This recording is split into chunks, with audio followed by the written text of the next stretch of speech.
From her upbringing in a foreign nation to her various overly obsessed fans. These are some facts you need to know about Sandra Bullock, but try not to freak out. Number 17. SPRICHT, Deutsch. Sandra Bullock is as interesting as they come, and is one of the world's most talented actresses. Although you probably haven't seen her in any foreign films, Bullock is bilingual. She was born in Arlington, Virginia. However, she spent 12 years of her childhood in Nuremberg, Germany, and speaks German as a result. Number 16. Childhood.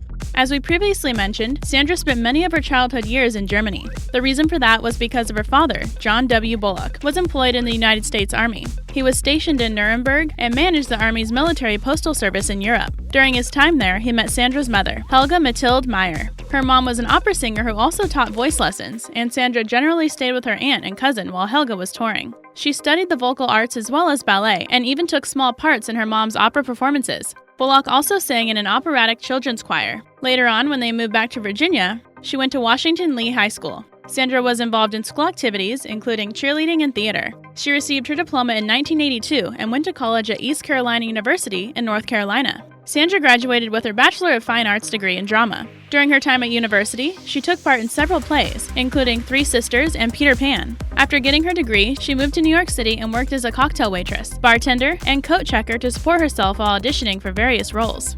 Number 15. Executive Producer. Since their careers are so different, you might not have known that Sandra Bullock and George Lopez are actually very close. During an interview with Howard Stern, Lopez talked about how Bullock played a large part in his career. He said that the actress drove an hour and a half outside of Los Angeles to watch him perform at an improv show. Bullock discovered him in a way, and after seeing his act, she was interested in developing a sitcom. Lopez stated that she met him during the right time in his life. They discussed his comedy show, and ultimately, the George Lopez series was born. The network didn't want to produce it originally, but Lopez said that Bullock wouldn't take no for an answer. Sandra Bullock was an executive producer on the show for 5 years. Number 14. Car Crash. When Sandra Bullock was married to Jesse James in 2008, the two got in a car accident while they were riding in a car in Massachusetts. As they were heading home at almost 10 o'clock at night, a Subaru station wagon hopped a couple of lanes and rammed into the front end of their vehicle. Luckily for everyone involved, Sandra and her then-husband were injured and walked away from the crash with no problems. The driver that hit them was Lucille P. Gatchell, who was 64 at the time. After the police officers gave her a sobriety test, they had her blow into a breathalyzer. Gatchell was twice the legal alcohol limit and was arrested. Despite the consequence she faced for driving drunk, she was reportedly giddy that she'd run into Sandra Bullock. Number 13. Maddening Musicals. You might believe that Sandra Bullock would love musicals considering her acting career, education in drama and theater, and her and her mother's background in opera. However, Bullock stated around 2009 that she hates musicals. She has no problem starring in romantic comedies, but she won't take the jump from being silly on screen to being silly and singing on screen. Bullock reportedly told Contact Music that she doesn't enjoy watching actors dance and sing on stage or in movies. She also noted that she wouldn't tackle a musical because she doesn't sing and believes people wouldn't be interested in watching her do so. Number 12. First films. When Sandra Bullock first started taking Sanford Meisner's acting classes, she performed in various student movies. She got a role in a small play titled No Time Flat, and Alan J. Levi, a director, took notice of her. He offered Sandra a part in the TV feature Bionic Showdown, The $6 Million Men, and The Bionic Woman. Her role in the film earned her some recognition, and she acted in some independent movies. In 1990, Bullock was cast in the leading role in Working Girl, an NBC television adaptation of the original feature. After that, Sandra got parts in The Thing Called Love, Fire on the Amazon, Potion Number 9, and Demolition Man. Number 11. Stalkers.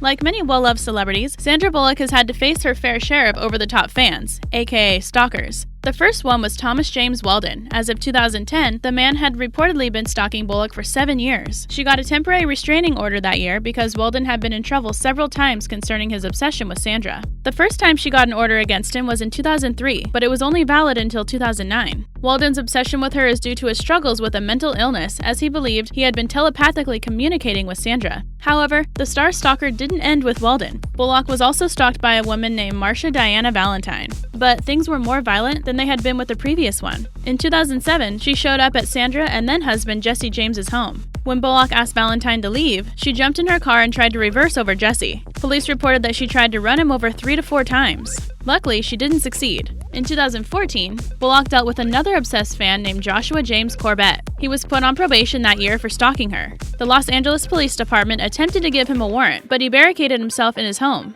Since he'd missed his court date the month before, the LAPD was going to arrest him. However, after having a standoff from 7 in the morning to 1 o'clock in the afternoon, the cops managed to get into his house and found that he'd taken his own life. Number 10. Oscar winner.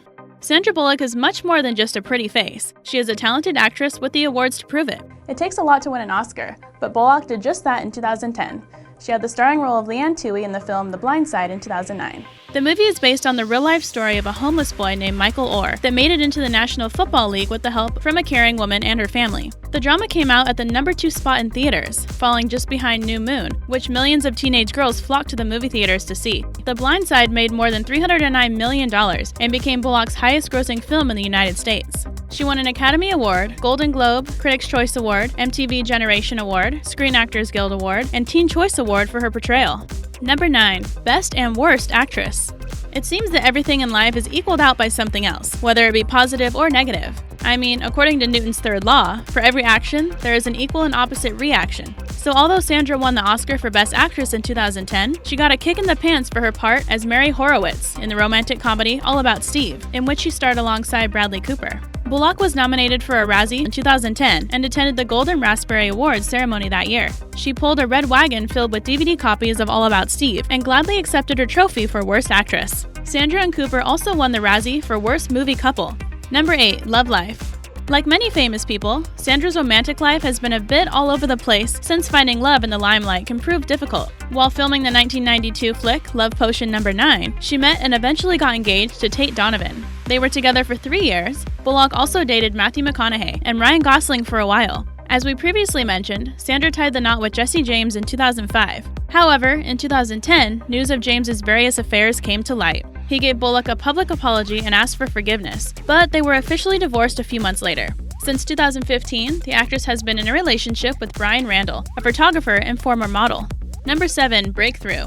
Bullock's breakthrough in film came in the mid-1990s when she starred alongside Keanu Reeves in the movie Speed. The movie made around $350 million internationally, proving a great success. After that, she was in the 1995 rom-com While You Were Sleeping and a thriller called The Net during the same year. A year later, Sandra played in A Time to Kill with Matthew McConaughey, Kevin Spacey, and Samuel L. Jackson. Her other films around that time include Practical Magic, The Prince of Egypt, in which she voiced Miriam, and Forces of Nature with Ben Affleck.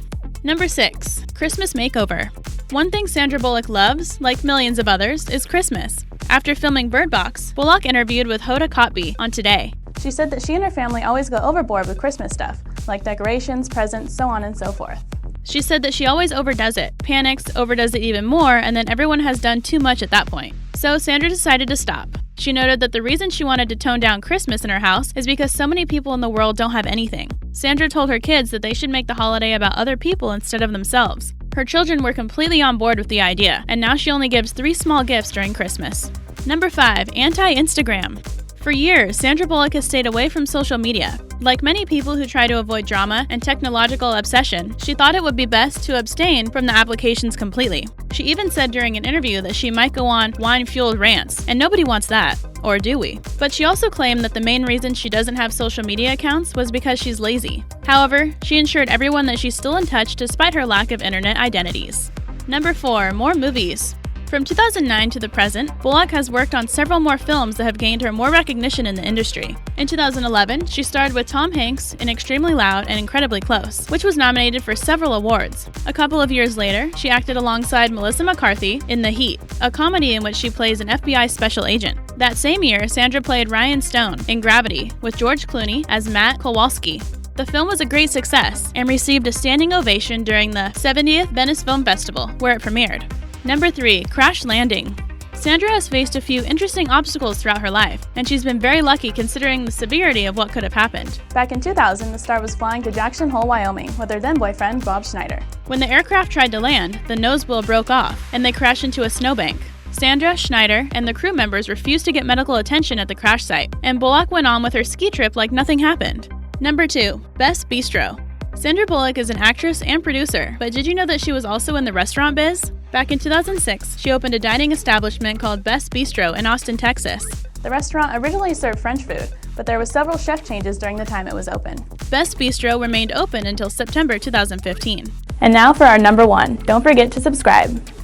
Number 1. Organic Facial. There's no denying that celebrities embrace strange trends more than the rest of us. When Sandra Bullock went on The Ellen Show in 2018, she told the hostess that she and Cate Blanchett get really interesting facials together. The facial requires the use of stem cells, but how does one come across stem cells nowadays? Well, this is where it gets weird.